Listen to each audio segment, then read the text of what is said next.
Hey everyone, welcome to my video. This is a job that I recently finished. I wanted to try a new approach in making my YouTube videos to make them more like a sped up tutorial. I initially talk about the concept or how I color this job, and then we speed through the job so it becomes watchable and fast. And then I say some conclusions at the end. And if you have any further questions or any ideas or anything you want me to specifically show in the future videos, write them down in the comments below. This is a job for a client I've been working with for a few years. He's creating a series of books called The Kids Are Kids, and they travel through time to learn the history of music by actually meeting the people and witnessing the events that happened in history. And in this specific set, it involves musicians and events that happened around the 1900s and World War I. The job sometimes requires a lot of work, and I'm trying to find ways to do it faster. So I came up with this idea that I tried in a personal drawing first, and thought that maybe I could try it in this job. Is that how could I use the sketch layer in the coloring? I realized that sometimes I have to do a lot of rework, and sometimes you lose details, and in order to preserve the details you have to do the work over and over again. And sometimes some jobs require you to be a little faster while doing a lot of details. So the idea I came up with is that I do the sketch layer, I do a cleaner sketch layer, but then I start coloring behind it right away, and then I start modifying, cleaning up the sketch layer. I do add an ink layer in the end, but in the end, I preserve the sketch layer and all the details that were already drawn instead of having to lose them and make them part of the image. So you're gonna see how that works. I'm gonna show you a sped up tutorial now, and I hope you enjoy it.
Okay, this is pretty much it, and the experiment actually went much better than I expected.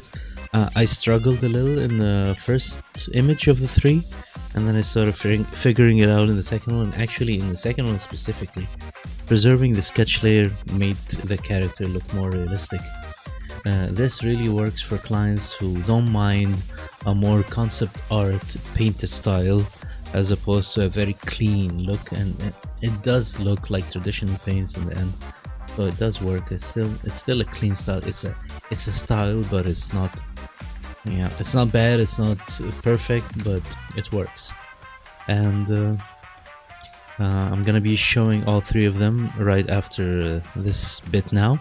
And again, if you want me to make any specific tutorials or draw anything specific, or even if you want any work done, I have a list of contacts in my YouTube information, and perhaps I could do some work for you.